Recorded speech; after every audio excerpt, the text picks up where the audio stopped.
Later on, this week's parsha is a double parsha, so it's a Tazria Metzora. We're really going to be focusing on Metzora. That's okay. It's based on Rav Bernstein's shiur. I heard it on his website, Journeys in Torah. It's the 2018 one. I thought it was a wonderful point, so I thought I would share it. So let's launch right into it. So even though it's true we're focusing on Metzora, at the end of the day, both these parshas actually have at their focal point, at the center, is the disease of tzarat, which a lot of people think is leprosy, the biological disease. That's not so. So even though it's true that this is Metzora, tzarat is definitely a physical manifestation, right? It manifests itself physically. It's really a spiritual disease. The physical manifestation is just evidence of what's wrong spiritually. Okay, so now at the beginning of Metzora, the Metzora is clean. So now we go through the procedure of what he has to do. So in chapter 14, verse 4, so it says, "V'tziva kohen v'lakach lamitaher shtei tziporim chayot tehorot v'etz erez ushni tolat ve'ezov." Okay, so let's go through in English. The kohen shall command, and for the person being purified, there shall be taken 2 live clean birds, okay, cedar wood, crimson thread, and hyssop, which is a shrub. Okay, so what's with this like list of items? I mean, it seems very like almost haphazard. So Rashi comments and he says, "V'etz erez." So what's that? "Lefish shenegayim bain al gasud haruach," and of course the Tanchuma. This is to say, because the nagayim, right, the tzarat comes because of haughtiness, gasud haruach. Okay, and then in his next comment, "Ushnit tolat ve'ezov." Matakanato vitrape. So how do we fix this so that he is healed? Yashpil atzmo migavato ketolat lekezov. He should lower himself and humble himself from his pride, from his haughtiness, like a worm and like a hyssop branch. Now, where do we get a worm? We just said that there's a cedar tree, a crimson thread, and a hyssop. So we just need to be careful here because in Hebrew, this crimson thread, even though it's true that that's the color, it says ushni tolat. Now the word tolat means a worm. Now the reason why we call it that is because the color was actually derived from a worm. That's where we get the color crimson. Yeah. And then the azov is a hyssop. So fine. Okay. So we see that these korbanot are coming as to fix this problem of haughtiness. It seems like the korban is a little mixed because at the end of the day we have this erez, right, which is actually a symbol for what was wrong in the first place, the fact that he's haughty. Then we have these next 2 things, which are to indicate that he's supposed to be humble, right? We have the crimson thread, the tolat shani, right, this worm. We have the azov, right, the hyssop. Those are 2 very low things. Okay, so we see there's the problem, which is the erez, his haughtiness. Just as a cedar tree is tall and proud, so too is this guy tall and proud. Maybe a little bit too tall and proud, which is what led to the problem in the first place.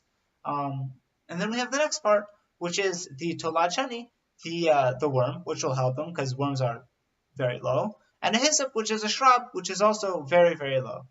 Okay. Now, a good Jewish question is, if we have like an erez, okay, so we have one bad thing, we have a tree. Okay, so that's the problem. So just give me one solution. Either choose the tolat or choose the azov. Why do you need to have both the tolat, both the worm, and the hyssop branch? Why do you need both? We get it. If you're just going to do one for one, then do one for one. Why do you need one and then two different messages? So in this, the Maskela David actually answers. Rashi has a commentary on the Chumash, and as you can imagine, being Rashi, there are actually dozens of Mefarshim on Rashi, the Mefarshi Rashi, and one of the major ones is the Maskela David. So the Maskela David explains, according to the Rambam's Shita, that the Rambam always is famous for his Shvila Zahav, his golden path. That's to say, in all things in life, you should be balanced. You shouldn't be too generous or too stingy. You should walk the middle path. You should do like not being too much or too little. Balance. So too with your disposition and your temperament. Always the middle path. You shouldn't be too much of one thing or too little of it. Just try to walk the golden road. Except for one trait. And this the Rambam paskins in the Mishnah Torah, in his Yad Chazaka, in Hilchot De'ot. And he says, when it comes to humility, the middle path is not correct. Because if you're walking the middle path, then maybe you'll stray. So really be exceedingly humble, more than balanced. The more you can, the better. Okay? Now where does he get that? Well, I mean, the Rambam is the Rambam, but he needs a source for his opinion. So actually, there's a Mishnah in Pirkei Avot that says, where Chazal, by the way, I think we mentioned this, but when we speak about Chazal, Chachamim Zichronim Livracha, are sages of blessed memory, we're specifically talking about the sages of the Talmud and the Gemara, right? Or there's also many, if not all of the Midrashim, are also written by Chazal. So when you say a Maimar Chazal, that's what we're talking about. We're not talking about the Chachamim who are the Rishonim. That's Razal, the Rabbeinu Zichronim Livracha. So okay. So he says there's a Chazal in Pirkei Avot where they say Hevei me'od shval ruach, be very, very lowly of spirit, be very, very humble. Now Rav Bernstein points out that for Chazal bichlal to say me'od is rare. The fact that they say me'od, very, very, that's exceedingly rare. And yet here they are saying that because when it comes to humility, be very, very humble. That's good. So that's where the Rambam is getting it. But again, that's where the Rambam is getting it from a Chazal, but where is Chazal getting it? So the Maskal David points to this part. That is to say, we have one Erez, but we need two things to counter that. That's where the Me'od comes from. One is the Tolat Shani, and one is the Ezov. Okay, so that's one. But the Maharal disagrees, because he says that, well, look, they're not looking at the full picture, because it's true that that's what the Rambam says in his halachic work, the Mishnah Torah, but when we also look at his full words, that is to say, the Rambam also wrote a commentary on Pirkei Avot. Before Pirkei Avot, he actually wrote the Shmona Prakim, the eight introductory chapters to Pirkei Avot, which is its own work and worthy of study. The Rambam doesn't in Haskama. But there he says, the Rambam, that a person should be balanced in all of his midas, including humility. Now, it seems to be working with a contradiction. At the end of the day, we have one thing that seems to be saying, be very, very humble. That's not where you want to walk the middle path. And in here in Pirkei Avot, we say, no, you should walk the humble path, the middle path, even with humility. So how do we resolve that kasha, that stira within Rambam? So the Maharal answers that when a person is looking to fix his character traits, and the Rambam himself says this, sometimes you can't go straight to the middle path. Because if you are negative, you have a negative midah, then the way of solving it isn't going to the middle path, because if you go to the middle path right away, then it's always going to stray towards the negative side. So what do you have to do?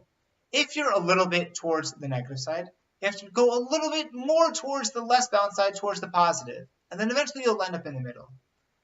Right? If you're on the extreme wrong side, then eventually you'll have to go to the extreme correct side and do more positive things. Right? So if a person, sometimes there are justifications for getting angry, right? Even on a Torah level. However, if you're a person who's extremely prone to being very, very angry on a regular basis with no justification, then don't ever get angry. Even when it's justified, don't ever get angry. Because in that way, by kind of toning yourself down, you'll eventually wind up in the middle, and that's how you'll get to the ideal. So too here the Maharal says that these two parts of the Rambam just emphasize different parts of the process. In his halachic work, where he says be very, very humble, he's talking about the corrective procedure. Right now you're not humble, so we'll try to get you to be humble, and then once you're there, we see the introduction to in Pirkei Avot and the Shmona Prakim, where you should walk the middle balance, even with anava. That clarifies the Rambam, and we see that again in the pasuk. Why? Because if we look carefully, these two things, the Shni Tolat and the Ezov, right, the worm and the shrub, are not of equal low standing, we'll say. The Shni Tolat, the worm, is very, very low. You can't get lower than a worm, right? He's literally at the ground, if not inside the ground. The shrub is above the ground. So we see the first problem is that you're an Erez, you're standing tall like a cedar tree, or you think you're as tall as a cedar tree. So really, what's the corrective procedure? Shni Tolat, be like a worm. Once you're like a worm and you've been corrected, now you can move on and graduate to a shrub. Adkan Maharav, that's Gishmak. Okay? But we can't leave this. I know it's already long, but once we're on humility, it's important to kind of flesh out what is humility? What's the Jewish view on humility? Because Rav Bernstein points out that you might think that maybe humility is, even though you have these great positive traits, that you shouldn't be honest about them. You shouldn't tell people about them, or you should lie about them. And in that way, you're almost saying that like humility is like a moral falsity. What you're saying is moral, but it's incorrect. That's not true. You saying that you don't have these positive traits is objectively wrong, is objectively incorrect. You do have those positive traits, but you're trying to be humble. So by being humble, we're being moral, but we're being false. Alternatively, if you're arrogant, then you're being honest. I mean, at the end of the day, like, these are my amazing traits, and what you're saying is true. So we're saying that arrogance is immoral truth. That's not the Jewish perspective at all. So what is the Jewish perspective on humility? What is humility? And maybe there's an example that would be very illustrative of this. There's a Mishnah at the end of Sota, which talks about how when certain people died, there's a certain phase of the world that died with them. And Rabbi Yehuda Hanasi, who compiled the Mishnah 1,800 years ago, they say once Rabbi Yehuda Hanasi died, Batla Anava. Anava, humility, was gone from the world. And one of the Amoraim, the Talmudic sages, who came after Rebbe, obviously, raises a kasha. Says, Batla Anava, right? You're saying that humility is cancelled? How could that be? There must be a mistake. I'm still here. I'm an Anav. So if I'm an Anav, then how can the Mishnah say that there's no more Anava? Look at me. Now, according to understanding of Anav, that seems very strange. You can't say that like you're an Anav. Once you say that, then you've automatically puzzled yourself. You've excluded yourself from the category of humility once you call yourself humble. So what's going on here? What's the Torah's perspective? So the Torah says, or rather, the idea here is, as Rav Bernstein phrased it, I really liked his phrasing, which is not unusual. He says, there's the cause, and there's living for the cause. A humble person is a person who lives for the cause. He sees certain ethics and certain ways of moral living, or a certain ideal, and he'll sublimate his own great skills and his own power, his own positive traits and talents, and then use all of that for the sake of the cause. Everything is sacrificed for the cause. That's what it's for. An arrogant person is the cause. And we're not saying necessarily that an arrogant person is someone who's not real with his strengths. It's someone, rather, who blows up his strengths so totally out of proportion that at the end of the day, it is incorrect. What he's saying is false. Because even though he has positive traits and he has like strong skills, whatever those traits are, that's true. But to blow them completely out of proportion is not true. To see it exactly what it's for, that is to say, to be a humble person and to see yourself for with the greatness that you have and that you are and that you're working towards, if you take all of that and you sublimate it to something else and you see your strengths exactly what it's meant to be used for and you use it for something good. There's a lot more to say about humility, but Ad Khan for this week. Shabbat Shalom.